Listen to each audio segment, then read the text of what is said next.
Assalamualaikum warahmatullahi wabarakatuh.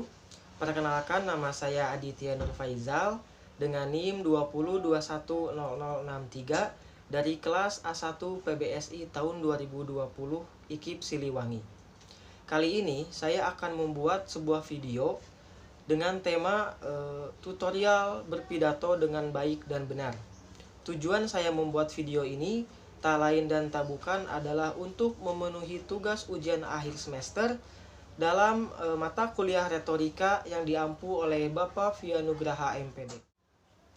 Pidato merupakan wacana yang disiapkan untuk diucapkan di depan halayak ramai. Menurut Karomani tahun 2011 halaman ke-12, pidato umumnya ditujukan kepada orang atau sekumpulan orang untuk menyatakan selamat, menyambut kedatangan tamu, memperingati hari-hari besar, ataupun hari tertentu, dan sebagainya. Kemudian, menurut Syam tahun 2006 halaman ke-7, pidato adalah teknik pemakaian kata-kata atau bahasa secara efektif yang memiliki kata yang dapat mempengaruhi komunikan tersebut. Berdasarkan pendapat-pendapat di atas, dapat disimpulkan bahwa pidato adalah kegiatan berbicara di depan umum untuk menyampaikan suatu hal dalam situasi tertentu. Jadi, dalam pidato ada penyampaian pidato sebagai sumber pidato dan ada juga pendengar atau audiens. Penyampaian pidato berharap agar yang disampaikan dapat dipahami oleh pendengarnya. Yang pertama, informatif atau instruktif pidato. Informatif ini bertujuan untuk menyampaikan informasi atau keterangan kepada pendengar. Yang kedua, persuasif pidato. Dalam persuasif pidato ini memiliki tujuan ingin mengajak, membujuk, dan juga mempengaruhi pendengarnya. Contohnya yang sering dilakukan dalam pidato kampanye dan juga pidato keagamaan. Yang ketiga, argumentatif pidato.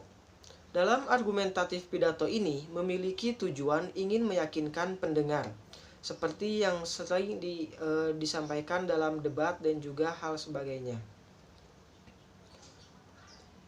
Yang keempat, deskriptif pidato. Deskriptif pidato ini memiliki tujuan ingin melukiskan, menggambarkan, atau menceritakan suatu keadaan kepada banyak orang. Yang kelima, rekreatif pidato.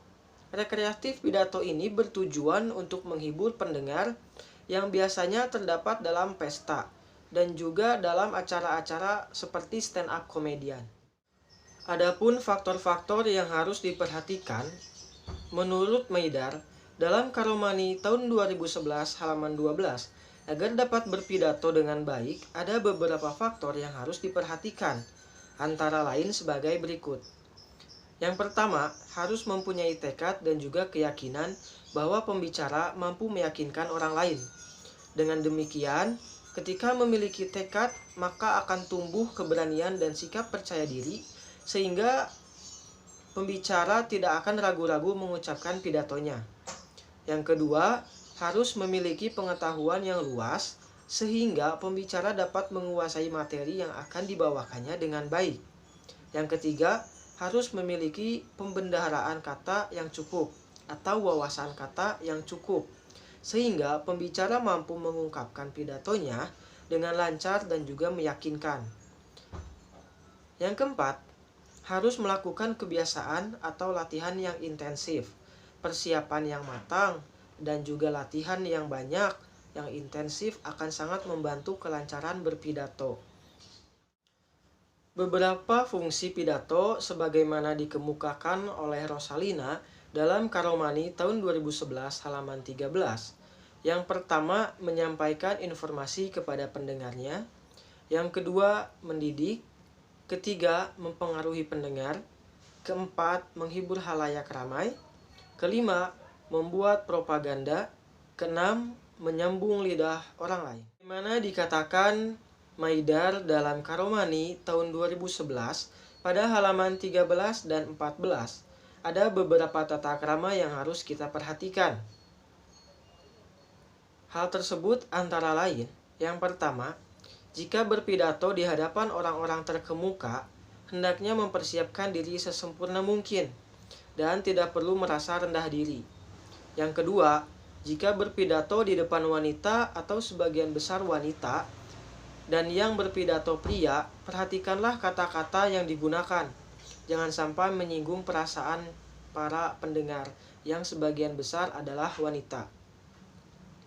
Yang ketiga, jika berpidato di hadapan sesama golongan harus terbuka, terus terang dan santai, namun jangan melupakan tata krama.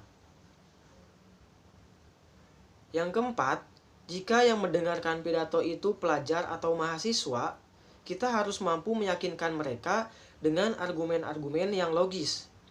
Yang kelima, jika berpidato di depan suatu pemeluk agama tertentu, kita harus menjaga jangan sampai ada satu ucapan pun yang menyinggung martabat mereka. Yang keenam, jika yang mendengarkan itu masyarakat desa, maka gunakanlah kata atau kalimat yang sederhana, sehingga pidato kita mudah dimengerti oleh mereka. Yang ketujuh, jika berpidato di hadapan umum, hendaknya memperhatikan hal-hal berikut, seperti berpakaian dengan rapi dan bersih, tidak bergaya pamer dengan memakai perhiasan atau pakaian yang berlebihan. Kemudian, gunakanlah kata-kata yang sopan, dan jangan memperlihatkan keangkuhan, kesombongan, atau kepongahan, tetapi mesti rendah hati. Yang terakhir, jika pidato itu panjang, agar tidak membosankan pendengar, sesekali hendaknya diselingi humor yang segar. Bagaimana dikatakan oleh Maidar, dalam Karomani tahun 2011 halaman 11, secara garis besar, sistematika berpidato adalah sebagai berikut. Yang pertama, salam pembuka dan sapaan terhadap hadirin. Yang kedua, pendahuluan yang bisa berbentuk ucapan terima kasih atau ungkapan kegembiraan atau rasa syukur dan pujian. Yang ketiga, penggunaan bahasa Indonesia yang baik dan benar dengan gaya bahasa yang menarik. Yang keempat, simpulan yang berisi ringkasan dari uraian yang telah disampaikan. Yang kelima, harapan yang berisi anjuran saran kepada pendengar. Yang keenam, sekaligus terakhir adalah salam penutup dengan penuh sopan santun. Assalamualaikum warahmatullahi wabarakatuh. Pertama-tama, marilah kita panjatkan puji dan syukur kehadirat Allah Subhanahu wa Ta'ala, yang mana dengan rahmat dan karunia-Nya lah kita masih dapat berkumpul di lapangan upacara SMA Negeri 6 Cimahi ini. Kemudian, tak lupa juga sholawat serta salam semoga tetap tercurah limpahkan kepada junjungan kita Baginda Nabi Muhammad SAW yang syafaatnya akan kita nantikan kelak.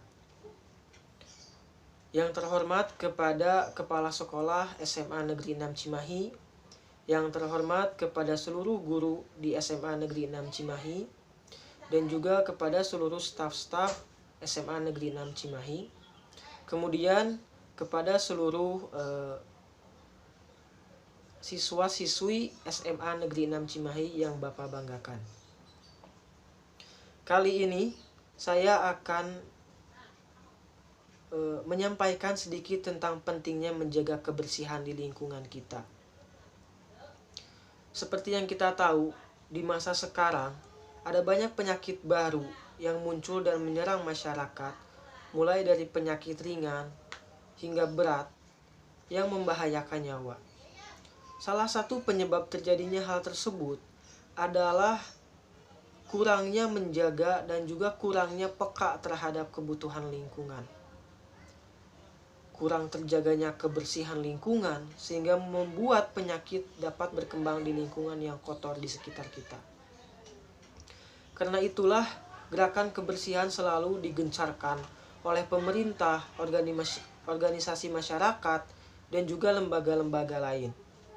Saat ini kesadaran masyarakat akan kebersihan masih sangat kurang. Akibatnya banyak hal negatif yang timbul akibat permasalahan kebersihan ini. Salah satu contohnya adalah musibah banjir yang kerap kali terjadi dan menjadi tamu rutin di beberapa kota besar di Indonesia. Contohnya saja di Bandung Timur, kemudian di Jakarta, Penyebabnya adalah sampah yang menumpuk dan juga membuat jalan tersumbat air, sehingga air tidak dapat mengalir ke sungai dan juga laut. Akhirnya air tersebut meluap dan menyebabkan banjir. Selain dari masalah banjir tersebut, apabila kita membuang sampah sembarangan, itu akan membuat masalah-masalah baru muncul, seperti penyakit demam berdarah, kemudian polusi udara lewat dari bau-bau sampah yang terhirup oleh hidung kita. Kemudian penyakit gatal-gatal pada kulit, ini kerap kali terjadi. Tak terkecuali di lingkungan sekolah kita, di lingkungan sekolah yang kita cintai ini. Coba kalian cek di bawah-bawah kolong meja, apakah sudah bersih dari sampah? Jadi, yang perlu kita terapkan, kita buktikan kepada masyarakat sebagai kaum terpelajar, sebagai kaum akademisi, sebagai kaum yang berpendidikan, kita harus lebih terdepan daripada mereka-mereka yang di luaran sana. Karena kita akan memberikan contoh, kita akan memberikan tauladan. Kita mulai dari hal-hal kecil seperti membuang sampah pada tempatnya, tidak sembarangan membuang bungkus bekas jajanan. Jadi yang kita perlu lakukan adalah menjaga dan memulai kebersihan lingkungan itu dari sekecil mungkin. Contohnya di dalam kelas, Bapak sering melihat banyak sampah di kolong meja, banyak sampah di sudut kelas. Itu hal-hal yang seharusnya tidak perlu dan tidak mungkin harus terjadi. Apalagi kalian sudah di tingkat SMA, apalagi kalian sudah di tingkat baligh. Kalian sudah mengetahui bahwa kebersihan itu adalah sebagian dari iman. Nah, oleh sebab itu, ketika kita telah mengetahui dan juga sudah menyadari namun kita ingkar, itu kan salah satu bentuk bahwa kita munafik terhadap diri sendiri. Salah satu bentuk kita berbuat dosa. Jangan kita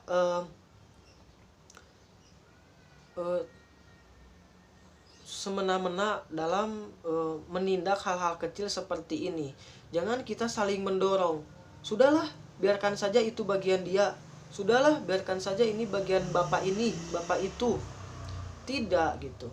Kita tujukan saja apa yang kita kerjakan ini sebagai amal yang tidak akan hilang manfaatnya gitu. Semua yang kita kerjakan ini pasti ada manfaatnya. Nah, kemudian kesadaran ini penting di lingkungan masyarakat untuk kembali dilakukan dan akan timbul kebaikannya pada diri kita sendiri. Bukankah hidup di lingkungan yang bersih dan nyaman ini menyenangkan? Ketika kita telah hidup di lingkungan yang bersih, di lingkungan ruangan kelas yang bersih, fokus terhadap pembelajaran itu akan lebih bagus dibandingkan dengan ruang kelas yang kotor, ruang kelas yang bau. Itu akan jauh lebih baik ketika ruangan kelas kita ini harum akan pewangi, sudah dipel, bersih dari sampah. Akan lebih meningkatkan mutu dan kualitas belajar dari siswa-siswi di SMA Negeri 6 ini. Bapak yakin 100%. Oke, cukup sekian yang dapat Bapak sampaikan. Apabila ada kesalahan dari kata dan perbuatan, mohon dimaafkan. Sebesar-besarnya karena kesempurnaan hanyalah milik Allah. Sekian, terima kasih. Wassalamualaikum warahmatullahi wabarakatuh.